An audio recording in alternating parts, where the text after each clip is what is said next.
I wanted to reach out to an old Flyer who back in the day had a lot of fun playing on the Crazy Eights line.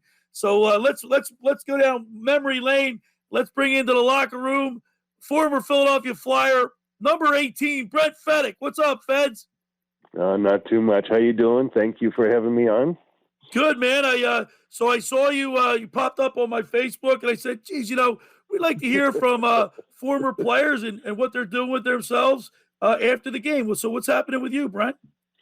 Well, right now I work for a company called Central Conveyor. I'm actually a safety guy, and I think I've been practicing it my whole life because I never really did follow very many rules. And now that's my job, is to make sure everyone abides by rules. So, Brett, you had a good run with the Flyers.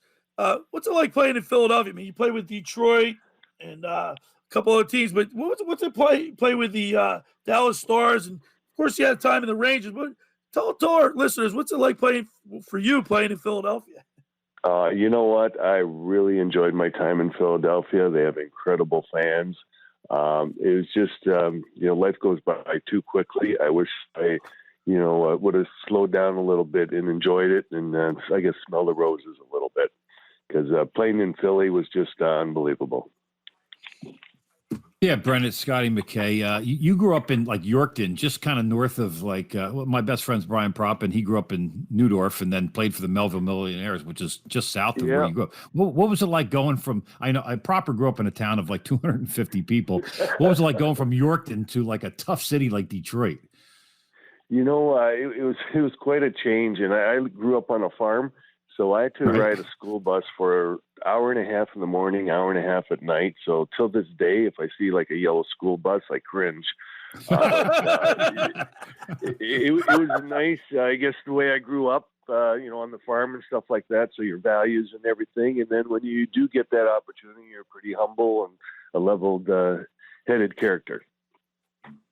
We're talking with Brent Fedyk, former Flyers, and you get traded to Philadelphia, and you're coming to a team that has Eric Lindros. What was your immediate impression when you were heading to Philly? Well, it was Bill Dineen that was the coach there at the time, and he coached me in the minors. And I remember my first day there. It was quite an experience, because basically I went to practice in Detroit, and that night I had to play a game in Philadelphia. And I remember closing my eyes and opening them back up, and I'm seeing New Jersey and Philly, and two jerseys that I don't recognize. I'm like, well, which team am I on, type of thing. But it was a great experience. I remember Bobby Clark, he was there, and at that time, Pelle Eklund, he was a left winger with Lindros and Recchi, and he had just got injured. So Bobby Clark asked me if I could play left wing, and I had never played left wing in my life before. But I'm like, sure. Last year I played half the season. I wasn't going to give an opportunity, playing with Lindros and Recchi up. So I remember in warm-up, I'm telling Recchi, shoot some pucks around the boards to me just so I can get used to it a little bit. And so he did, and I think we ended up winning the game. I can't remember, but I do remember that I scored, and then I got to play on that line all year. So it's a matter of chances and timing, and it was just perfect timing for me. Yeah, that you guys became the Crazy Eights line. There was a lot of publicity surrounding that. That had to be a lot of fun with that. The fact that you were number 18, Lindros was 88, and Mark Recchi was number 8, the Crazy Eights line. Yeah, it was, it was just absolutely a fabulous time in my life. Looking back, it's such a special moment. Two great guys, and just playing in a great city, and the coaches were good to me. I really enjoyed my time in Philadelphia. Hey, Brett, do you watch a lot of hockey today to get the chance to watch the Flyers, or stay in tune with what's going on in the NHL? I stay tuned a little bit. It's just hard for me to watch with this COVID, and they don't really have fans and everything. To me, I think the fans are so important to be at the game. I think in all sports, they just, that's kind of what a player lives for, and you feed off the fans. So your career stopped in year 2000. The game has certainly changed so much since then. What do you like and what do you dislike about today's game? No, I think I was more in the clutch and pull and hooking and stuff. So my game would have been great in this time and era, because it's just wide open. I think training has become such a big part of hockey and nutrition. The guys are just bigger and stronger and faster these days. Hey, Brent, like you had mentioned earlier, Billy Dineen was your coach, and I think he was only there for 1 year when you first got to the Flyers. Then you ended up, Terry Murray came in as a coach, and the Flyers they were out of the playoffs for like 5 years in a row there. Terry Murray came in, and all of a sudden, they went to the conference final and eventually made the finals in '97. What do you think was the big difference in the culture that Terry Murray brought? I think, I don't know if I think it was just the timing. Of course, they had that big trade. I think we were a great offensively team. We just didn't have, with the whole trade and everything, we just didn't have enough on the blue line, which, we just suffered, I think, more defensively than anything else. I think our goals against were a little high. Hey, Brent, I'm looking at your statistics, and I see that I think it was 1990. 1994, 95. You had a good playoff run. Talk about the intensity of the playoffs to the regular season.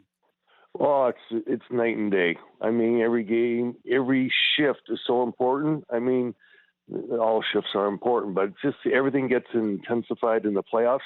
And then the fans are twice as loud in the playoffs, and the players really feed off the fans. Do you have a favorite memory in the playoffs or a regular season memory that you could share with us?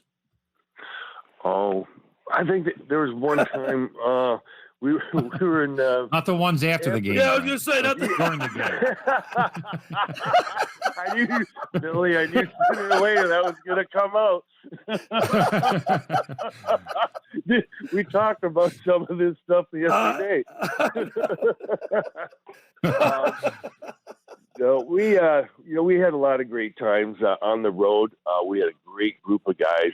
I mean, on the ice, it was tough because we were always we'd be ahead by 1 or 2 goals, and then with the last 3 minutes in the game, the other team would tie up on us. So that was a struggling thing. But as far as the guys, we had a great time. We had a great group of guys.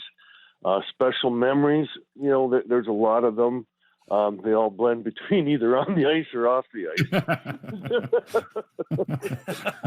So I'm probably going to stop with that one. There you go. I know that you guys, especially when you win, you have a special bond that never ends. You always have that camaraderie of playing in the NHL and being on a team with some great talent, and some of those things you'll never forget. Well, absolutely. It's like a brotherhood when you play in the NHL, not only the teams, but after I'd retired, I did some work and speaking engagements for the NHL. And there'd be several, like Mike Krushelinski, a bunch of different guys, and they'd take us to New York, and we'd go there for 2-3 days, and you'd swear that we all played together. We'd hang out together, we'd laugh, joke, we'd all tell stories, and you'd swear you're all teammates. So it's a great brotherhood just to play in the NHL and, be an alumni of the NHL. So, hey, Feds, do you keep in touch with any of your former players? Your teammates? I'm friends on the Facebook with Recchi. I know I talked to Brad Marsh. Actually, he's the the president of the alumni there in Philadelphia. Yeah. Yes. And I remember, I actually rented his house when I played. He was in Detroit here, and I got traded to Philly, so I rented his house from him.